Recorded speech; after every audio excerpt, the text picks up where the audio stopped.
Hey there, how's it going? Fawn here, thanks for joining me. As you may know from some of my recent vids, PVC pipe is one of my favourite new building materials. I'm going to show you a technique today that I learned from another YouTube site, Backyard Bowyer, link in the description.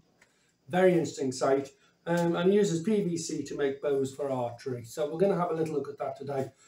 When I made this one, I wasn't rolling the cameras because I wasn't sure how to turn out, but I actually found it quite easy to do and the results were quite impressive. So today I'm going to actually video myself.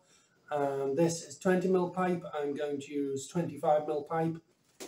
So the pipe I'm going to use today is 25mm, not 20mm, and this is resistant to 16 atmospheres.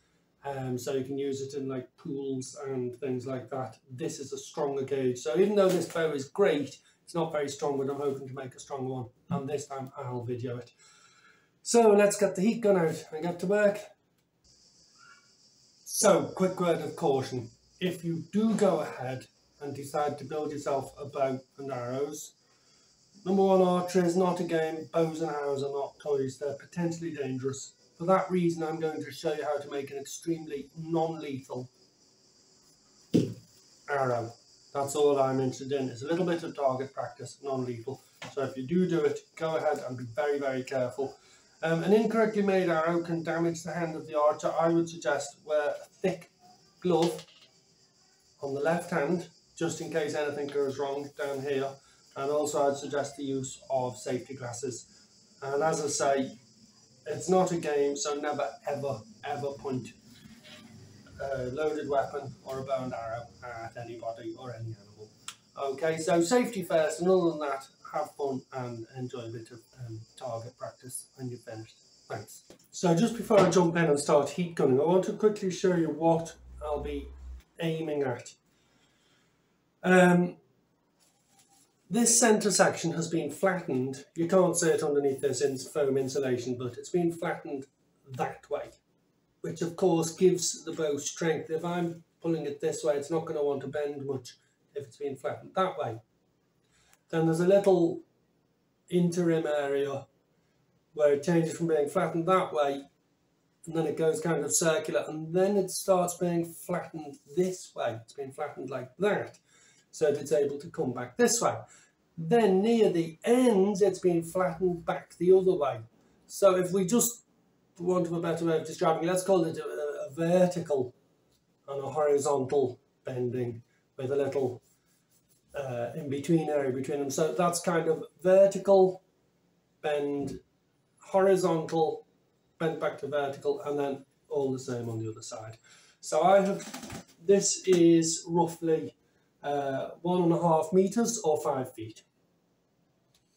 I've marked the centre with pencil, and I've given myself a central area of around 15 centimeters, which is going to be squashed that way, and then I've given 5 centimeters to change the direction of squishing, and then 15 centimeters at the end here as well. Okay, so I've put my pencil marks in, and let's get to work. So if you get really into bow making, you can build kind of a wooden jig with nuts and bolts to flatten this for you automatically. Instead, I'm going to use the technique of using a hand towel to protect me from the heat, and this. So we're going to start by heating the centre section, and take your time, and as you work, go back and forth like this and roll the work. Look, let me get started here, watch.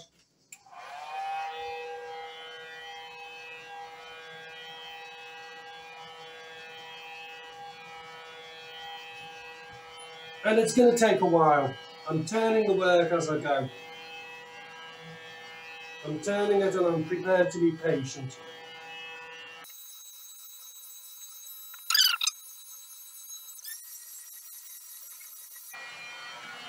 And you can kind of feel when it starts to bend a little. That's it. Good. Now we get this out and we press the marked area like that.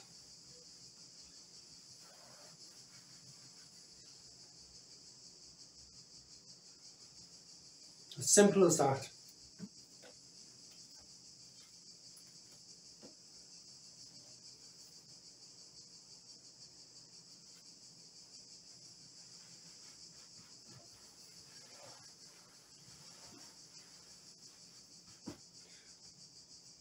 And while you work, keep an eye to straightness. I'm going to just check against this straight edge here.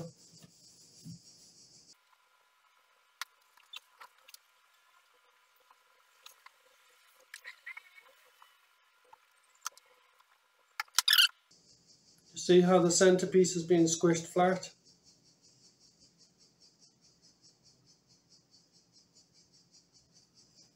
So what we want is a kind of graduation between here where it's bent like, let's call it vertically, and here where it's going to be horizontal. I'm going to kind of go back to circular here.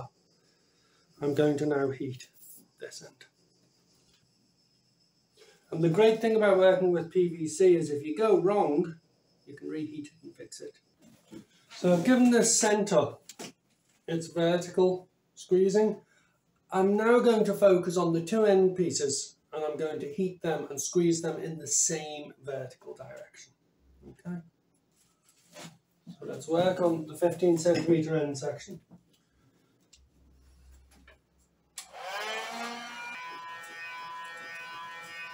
Here I am a couple of minutes later. I can see that that started bending. I'm now going to bend it in the same direction as the centre. And I want to get the very end completely pressed flat. So kind of a gradual bend going to a total flat. Sorry, a gradual flattening going to a total flattening.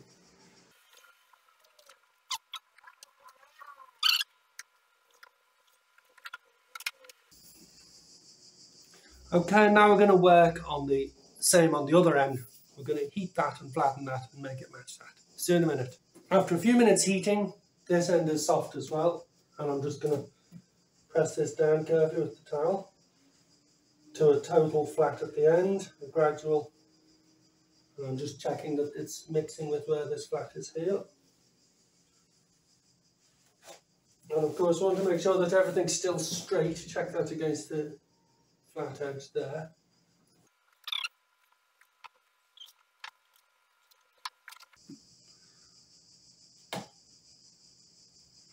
Now, so we have both ends in the centre squashed like that. Now I'm going to focus on here to here. I'm going to bend it the other way. So there's it's been squashed like that. I'm going to turn it like that, squash this like this, and then put the back. So another important point just before I push on to the next bit is if this bow is going to be bending like this, see this centre section, it's not just straight. Before it bends back like that to be pulled here, you're going to put a bit of a bend like that, and a bit of a bend like that, and so like this.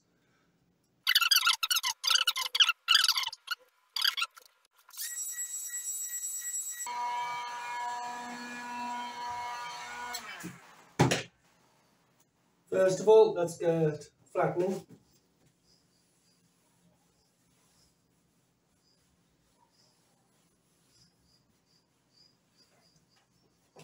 From each side. Now it's not bending quite as well as I'd like, flattening quite as well as I'd like in the middle. So I'm going to heat this middle bit a bit more.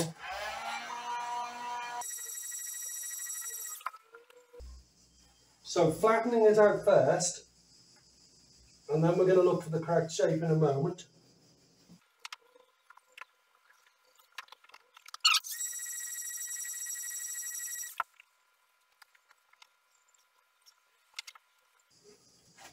And next up we're just going to carefully and gently put in, first of all, that little bend forwards that I was mentioning earlier.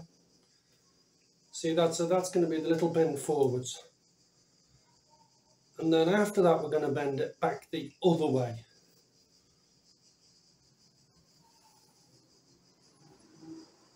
Okay, so we're going to leave that as it is, that's fine, that's bent forwards a little. Now I'm going to heat this and flatten this and bend it back the other way a little.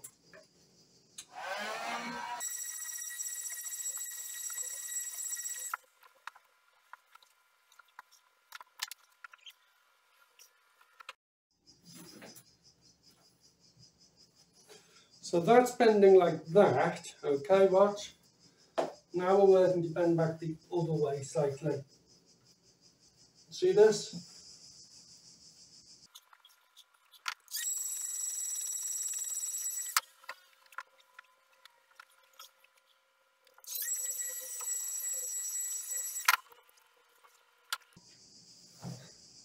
So check out the shape here.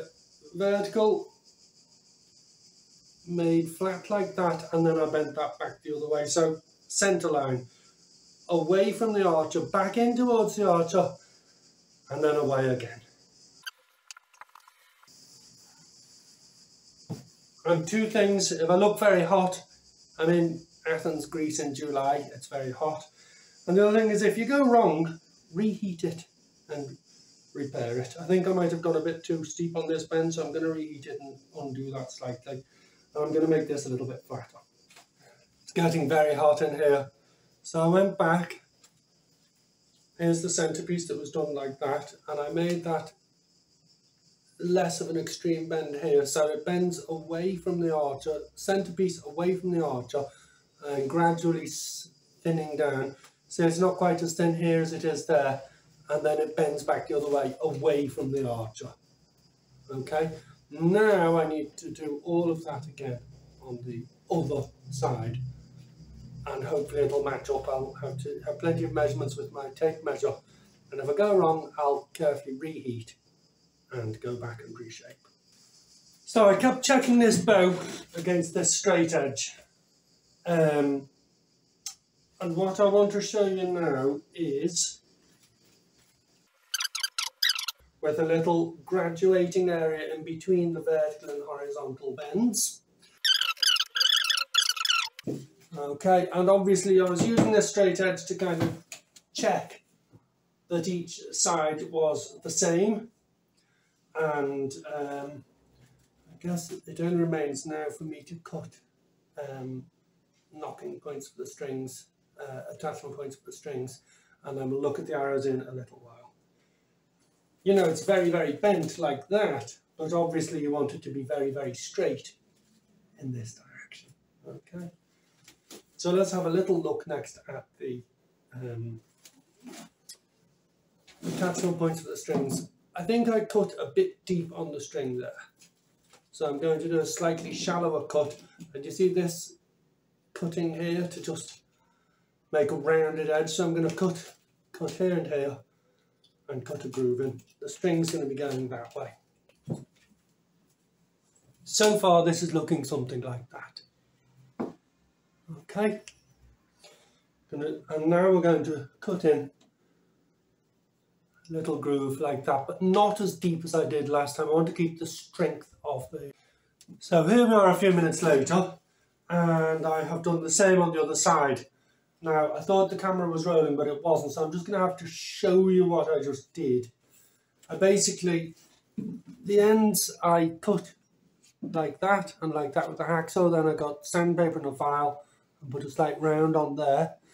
And I got a drill, and I wanted to leave meat, plenty of meat for the string on this side, or material, meat or material or strength on this side. So I cut a groove in here, but the way I did it was I drilled a hole through first, then with the hacksaw I cut down 2 lines to meet with the hole, which gave me this kind of nice circular end to the groove, and then also had a circular file to kind of neaten it up and smooth it off a little bit like that. Here we are with a painted bow. Only a couple of jobs left to finish this bow, and then we'll have a quick look at the arrows. This here is an arrow rest or an arrow guide. So I'm going to start off by getting a little bracket, but if you see it's got some edges, so I'm just going to file them off first and make it a bit more smooth. Okay, so obviously I want my hand in the centre of the bow here. I'm going to be not quite vertical, but slightly like that. And so the way I'm going to do this is I'm going to put this on here, but instead of like totally straight like that, look, if I put a slight angle like that, it's only going to touch this upper edge of the arrow as it goes over it. Like it could potentially catch on it. If I'm like that, that's a terrible angle. Whereas this, a slight angle like that, it's only going to touch this edge as it leaves very gently. So I'm going to tape this on just above where my hand will be with a very slight angle. I'm going to exaggerate it there, but it'll be about like that. And then I'm going to put on a piece of pipe insulation. Joy the Workshop Cat has come to join us. Hi, Joy. So as you can see, I've put that on with a slight angle so that as, 1 second.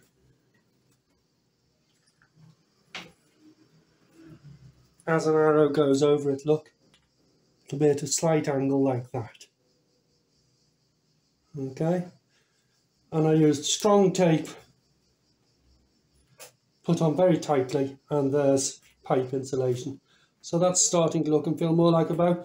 Next up, let's string it up, and then let's talk about arrows. Okay, the last few times I've been to the shops, I haven't been able to find a really decent string that appealed to me. So for the moment, I'm just using this kind of old-fashioned, ye olde rustic style string. And I'm just using a very basic knot. So let me see, I'm just guesstimating this.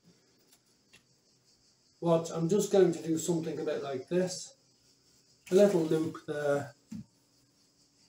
And then just a very basic.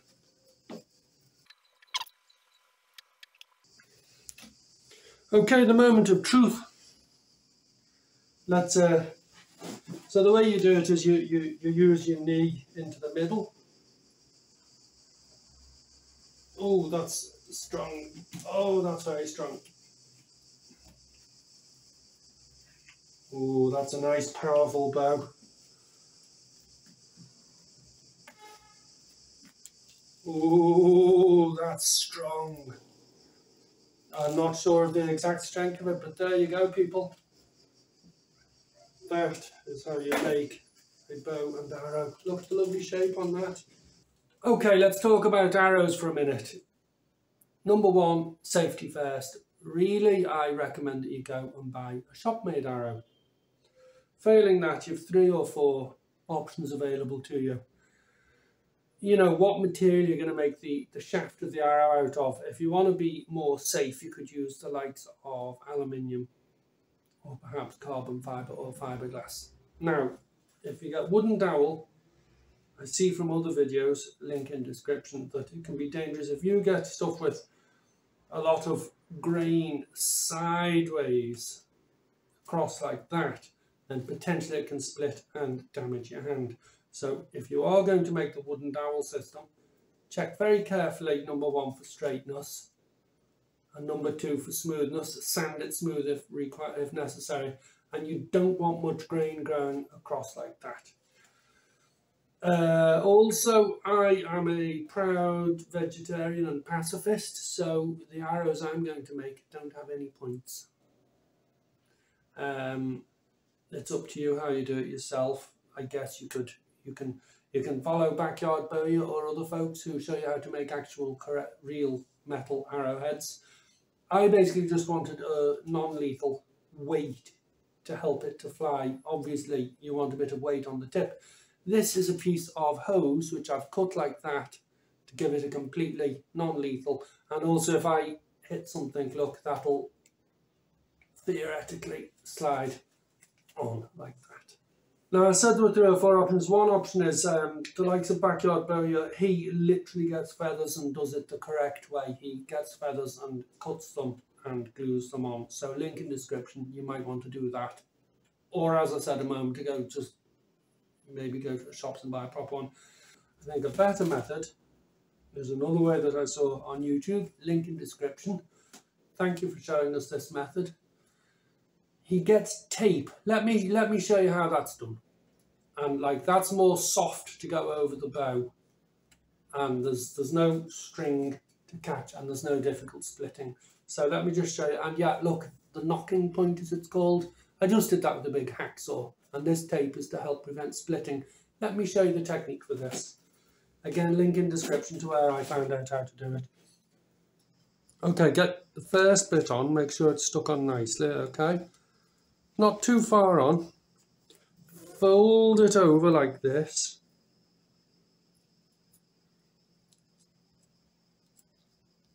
And then make sure that there's enough for it to catch the wood and get stuck on there as well again. Okay. And then watch. You're going to do this 3 times, but I'm just going to do one first. Now, do you see the way I have left a little bit at the top and a little bit at the bottom? And that's just one feather, right? Now, if you repeat that 3 times, and then wrap tape at the top and the bottom around the little bit that you left on, I think that's a pretty damn good method. Now, just to go back to the whole question of non-lethal arrows, really I guess it would be better if I had some type of a tube and a spring, but at this moment I wasn't able to find the spring in the shops, and I wasn't able to find a little tube, something like a little tube that fits on with a spring. Try to figure out your own non-lethal way of making an arrowhead. So this is vegetarian pacifist Fono signing off, saying thanks very much for watching. Hope you enjoyed that. I would not like anybody pointing this at me unless it had this completely non-lethal tip that I made. I think for home protection could theoretically be good. If nothing else, just to scare people away. I'm just going to show you what this looks like now. Oh, goodness me, you would not want that coming at you. Thank goodness it's got a completely non-lethal tip. Oh, that's strong. Be very careful of your own safety and the safety of others. Never ever point a weapon at other people or animals. So safety first, please. And it's your own responsibility what you do with a bow and arrow. I'll be making non-lethal tip, and at the most I might just use it for a bit of target practice, but please, safety first.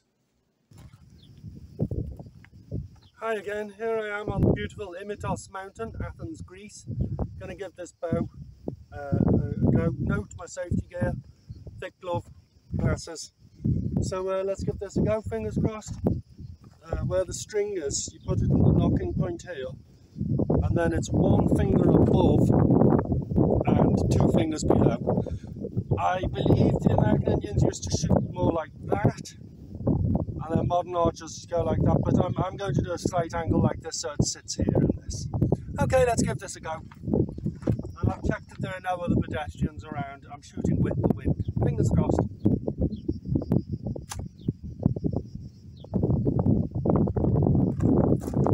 Happy with that. So for my next trick, I shall attempt to hit a piece of hardwood that I found on the mountain. It's about 20 yards away. Let's see, this might take a few takes.